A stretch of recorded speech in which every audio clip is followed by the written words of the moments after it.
नमस्कार, मैं कुमार एक बार फिर से आपका स्वागत करता हूं। और अभी हम लोग देखेंगे कि how to implement default ACL. पिछले क्लास में हमने देखा था कि एक्सेस एसीएल किस तरह से इम्प्लीमेंट होगा, और अभी हम लोग यह देखेंगे कि डिफ़ॉल्ट एसीएल जो कि इनहेरिटेंस मैनर में काम करता है और सिर्फ डायरेक्टरी पे आप उसको इम्प्लीमेंट कर सकते हैं, वह आप किस वजह से इम्प्लीमेंट करेंगे। तो चलिए चलते हैं अपने लिनक्स पीसी पे।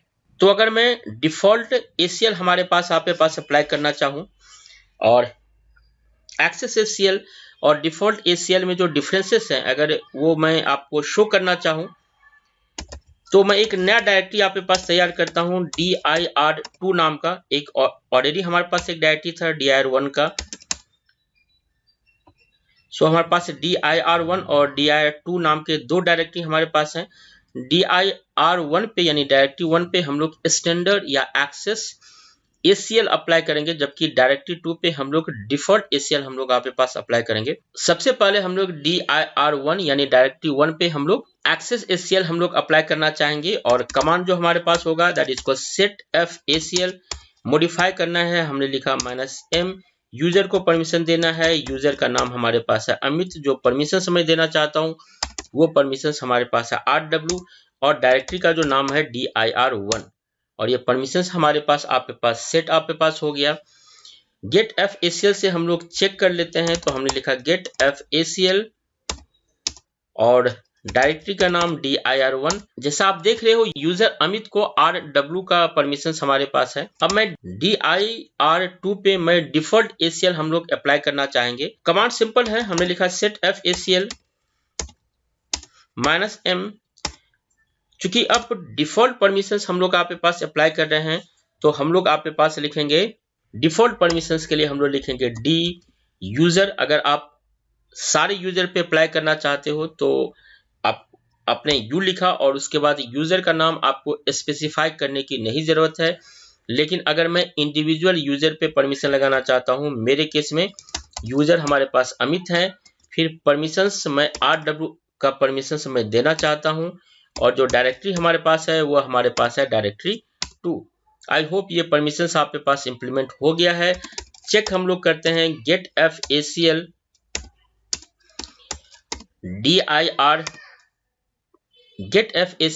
dir2, और जैसा आप देख रहे हो सब कुछ सेम है, सिर्फ यूजर अमित के आगे यहाँ डिफॉल्ट आपके पास लिखे गए, यानी ये डिफॉल्ट परमिशंस हमारे पास है। सो डिफॉल्ट परमिशंस के फायदे हमारे पास क्या हैं? यहाँ हमारे पास dir पे हमारे पास अमित को rw का परमिशंस है, और सेम यूजर को dir2 यानी डायरेक्टरी 2 पे अमित को डिफॉल्ट rw का परमिशंस है। अब हम लोग क्या करते हैं कि dir के अंदर यानी डायरेक्टरी 1 के अंदर एक फाइल तैयार करता हूं, और dir2 के अंदर भी एक फाइल हम लोग आपके पास तैयार करेंगे। तो हमने लिखा टच, और हमने लिखा dir1 के अंदर माय फाइल करके हमने एक फाइल आपके पास तैयार किया, और टच dir2 के अंदर हमने माय फाइल 2 नाम का हमने एक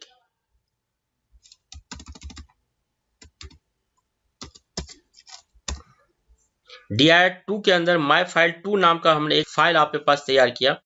अब दोनों पे परमिशन चेक करते हैं कि परमिशंस अमित को माय फाइल जो कि dir1 के अंदर हमने क्रिएट किया, न्यू फाइल हमारे पास है, और अमित को माय फाइल 2 जो कि dir2 जिसपे हमने डिफॉल्ट एसीएल इंप्लीमेंट आपके पास किया है, अमित को कौन सा परमिशंस किस फाइल पे हमारे पास मिलता है। तो अगर परमिशन मुझे चेक करना है तो हमने लिखा गेट एफ एसीएल, और जो हमारा फाइल का नाम है वो हमारे पास है dir1 के अंदर माय फाइल करके हमारे पास फाइल है।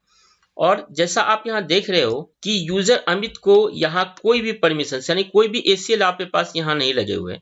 अगर मैं ls-l भी अगर मैं करूँ तो यहाँ कोई भी परमिशन आपको नहीं शो होंगे। हमने लिखा ls-l और dir1, और आप देख रहे हो कोई भी प्लस सिंबल आपके पास नहीं शो हो रहे हैं, यानी इस पर्टिकुलर फाइल पे कोई भी एसीएल इंप्लीमेंट नहीं है।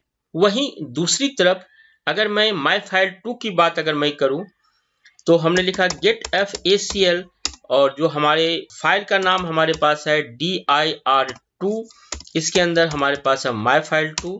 सो आप देख रहे हो कि अमित पे ऑटोमेटिक, हमने कुछ भी नहीं किया, ऑटोमेटिक आपके पास RW का परमिशंस आपके पास लगे हुए हैं। ऐसा इसीलिए क्योंकि हम लोगों ने डिफॉल्ट परमिशंस, डिफॉल्ट ACL हमने dir2 पे इंप्लीमेंट किया है और डिफॉल्ट ACL हमेशा ही इनहेरिटेंस के मैनर से काम करता है। तो जितने सारे नए फाइल आपके पास क्रिएट होंगे उस पे ऑटोमेटिक अमित को RW का परमिशंस मिलेगा। याद रखिए ये हमेशा नए फाइल पे इंप्लीमेंट होगा।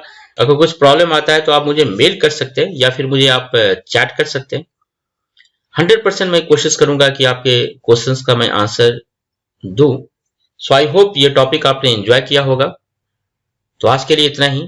Thank you very much.